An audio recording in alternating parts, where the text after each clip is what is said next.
Hi குட்டீஸ், welcome back to குட்டி story. இன்றைக்கி நம்ம பார்க்க போகிற கதை ரொம்ப இன்ட்ரெஸ்டிங்கான கதை. கதையோட பேர் என்னென்னா மலையின் ரகசியம். கதைக்குள்ளே போகலாமா? ஒரு பெரிய மலைக்கு கீழே ஒரு அழகான கிராமம் இருந்துச்சு.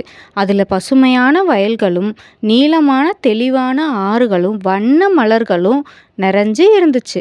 அந்த கிராமத்தில் மாயான்னு ஒரு 10 வயசு பொண்ணு இருந்தா. அவளுக்கு எந்த விஷயமும் கற்றுக்கிறதுல நிறைய ஆர்வம் இருந்துச்சு. அவள் எப்போவுமே நிறைய கேள்வி கேட்பா. ஏன் வானம் நீளமாக இருக்குது, நட்சத்திரங்கள் ஏன் மின்னுது அப்படின்னு. அவளுக்கு ஒரு தாத்தா இருந்தாங்க. அவள் எப்போவுமே அவங்க தாத்தா கிட்ட நிறைய கேள்வி கேட்டுகிட்டே இருப்பாள். அவங்க கிராமத்துக்கு மேலே ஒரு மலை ஒன்று இருந்துச்சு. மாயா எப்போவுமே அதை பார்த்து யோசிச்சுட்டே இருப்பாள். அந்த மலையில் என்ன தான் இருக்குது அப்படின்னு. அவளுக்கு அந்த மலையில் என்ன இருக்குன்னு பார்க்குறதுல அதிக ஆர்வம் இருந்துச்சு.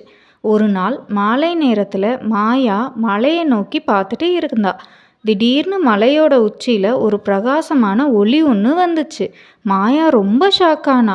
அது என்னவா இருக்கும் அப்படின்னு ஆச்சரியமாக பார்த்துட்டு இருந்தா. அவள் தாத்தா சொன்னாங்க அது ஒரு காலத்தில் அறிவு மலையாக இருந்துச்சு அப்படின்னு. ஆனால் கிராம மக்கள் எல்லாரும் சொன்னாங்க அது மாயமலை, அங்கே யாரும் போகக்கூடாது அப்படின்னு.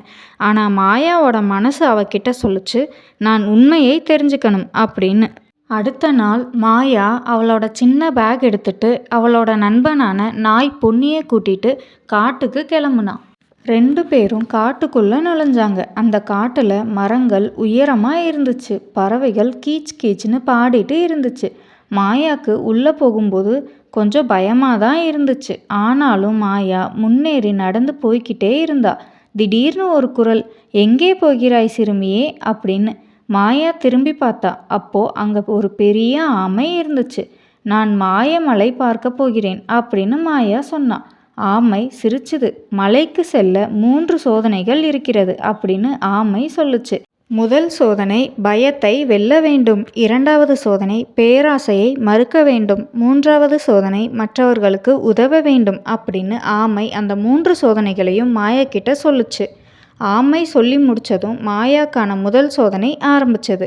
காடு முழுக்க இருட்டாகிருச்சு. மாயாவுக்கு ரொம்ப பயம். ஆனால் மாயா மெதுவாக சொன்னா, நான் பயப்பட மாட்டேன் அப்படின்னு. அவள் சொல்லி முடித்ததும் இருட்டு போய் ஒளி வர ஆரம்பிச்சது. அடுத்தது 2வது சோதனை ஆரம்பிச்சது. அவளை சுற்றி முழுக்க தங்க நாணயங்களாக இருந்துச்சு. இதை எடுத்துக்கோ அப்படின்னு ஒரு குரல். ஆனால் மாயா, எனக்கு தங்கம் வேண்டாம், உண்மைதான் வேண்டும் அப்படின்னு சொன்னான். உடனே நாணயங்கள் மறைஞ்சிருச்சு. அடுத்தது 3வது சோதனை ஆரம்பிச்சது. ஒரு மான் தரையில் இருந்துச்சு. அதுக்கு உடம்பு முடியலை.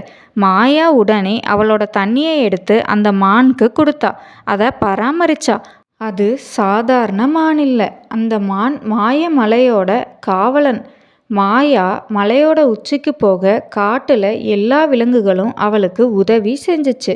ஒரு வழியா மாயா அந்த மலையோட உச்சிக்கு போனா. அங்கே ஒரு கண்ணாடி இருந்துச்சு. அந்த கண்ணாடி மாயா கிட்ட பேச ஆரம்பிச்சது. அது அவளோட முகத்தை காமிச்சது. அந்த கண்ணாடி மாயா கிட்ட சொல்லுச்சு, உண்மையான மந்திரம் தைரியத்திலும் அன்பிலும் தான் இருக்கிறது அப்படின்னு. மாயா புரிஞ்சுக்கிட்டா. உடனே மலை ஒளிர்ந்துச்சு. ஆனால் அது தங்கம் இல்லை, அது அறிவு. மாயா உடனே கிராமத்துக்கு திரும்பினா. அவ ரொம்ப மாறிட்டா. அவ தைரியமானவளா ஆகிட்டா. கிராம மக்கள் எல்லாரும் மாயாவை பார்த்து ரொம்ப ஆச்சரியப்பட்டாங்க. மாயா சிரிச்சா. எல்லாரும் மாயா கிட்ட, மலை உனக்கு என்ன கொடுத்தது அப்படின்னு கேட்டாங்க. அதுக்கு மாயா சிரிச்சிட்டே சொன்னா, மலை எனக்கு பொன்னை கொடுக்கவில்லை, ஆனால் அதற்கு பதிலாக அறிவை கொடுத்தது அப்படின்னு சொன்னான். குட்டீஸ், நம்ம இப்போ கதையோட முடிவுக்கு வந்துட்டோம். இந்த கதையிலேருந்து நாம் தெரிஞ்சுக்கிறது என்னன்னா, தைரியம் இருந்தால் பயம் மறையும். பேராசை இல்லாத மனம்தான் பெரிய செல்வம். பிறருக்கு உதவி செய்வதே உண்மையான மந்திரம். இந்த கதை உங்களுக்கு பிடிச்சிருந்தா லைக் பண்ணுங்கள், ஷேர் பண்ணுங்கள், சப்ஸ்கிரைப் பண்ணுங்கள். அப்படியே கீழே இருக்க பெல் ஐக்கானை கிளிக் பண்ணுங்கள். அடுத்த கதையில் பார்ப்போம். பாய் பாய்.